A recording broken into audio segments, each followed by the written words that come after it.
Gratuity. ఉద్యోగం చేసే వారిలో చాలామంది ప్రతి నెల తమకు జీతం వచ్చిందా లేదా అనేదే చూసుకుంటారు.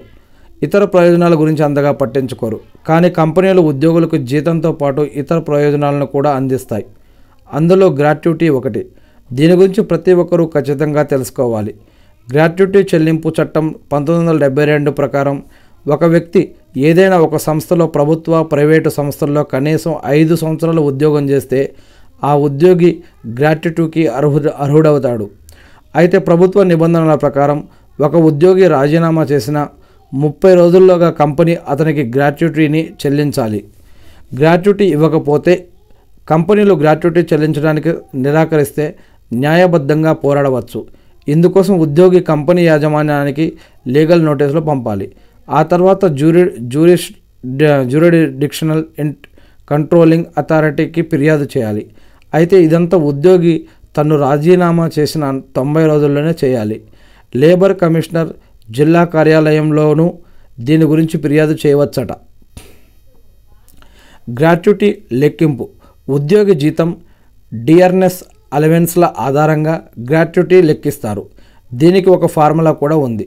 ఉద్యోగి చివరిగా డ్రా చేసిన జీతం, basic salary plus dearness allowance into పూర్తి చేసిన సర్వీస్ సంవత్సరాల సంఖ్య ఇంటూ 15/26.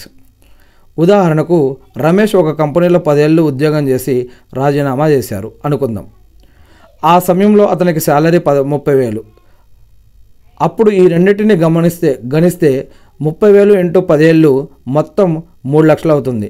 గ్రాట్యుటీని 15 రోజుల చొప్పున చెల్లిస్తారు. కాబట్టి 3 లక్షలు ఇంటూ 15 మొత్తం 45 లక్షలు అవుతుంది. దీన్ని 26 రోజులతో డివైడ్ చేయాలి. అప్పుడు రమేష్కి అందించే గ్రాట్యుటీ మొత్తం 45 లక్షలు బై 26 రోజులు ₹1.73 లక్షలు అవుతుంది. కంపెనీ అతనికి ఈ మొత్తాన్ని చెల్లించాల్సి ఉంటుంది. ఒక ఉద్యోగి రాజీనామా చేసిన 30 రోజుల్లోగా కంపెనీ గ్రాట్యుటీ చెల్లించకపోతే జాప్యం చేసిన కాలానికి వడ్డీ కూడా చెల్లించాలని నిబంధనలు స్పష్టం చేస్తున్నాయి. కంపెనీలు 20 లక్షలు మించి గ్రాట్యుటీ డబ్బు చెల్లించిన అవసరం లేదు. మరిన్ని విషయాలు గ్రాట్యుటీ గురించి.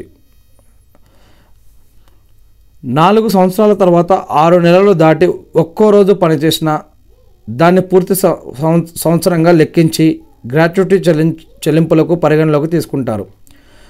దుష్ప్రవర్తన కారణంగా సంస్థ ఒక ఉద్యోగిని తొలగిస్తే వారికి గ్రాట్యుటీ ఇవ్వాల్సిన అవసరం లేదు. ఒకవేళ ఉద్యోగి మరణిస్తే కంపెనీ ఆ ఉద్యోగికి సంబంధించిన నామినీ లేదా వారసులకు గ్రాట్యుటీని చెల్లించాలి.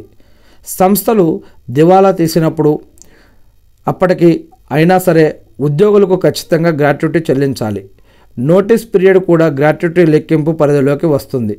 గ్రాట్యుటీ యాక్ట్ సెక్షన్ 2A ప్రకారం అండర్ గ్రౌండ్ మైన్స్లో పనిచేసే ఉద్యోగులు వరుసగా 4 ఏళ్ళు 190 రోజుల పాటు పనిచేస్తే చాలు గ్రాట్యుటీకి అర్హులవుతారు.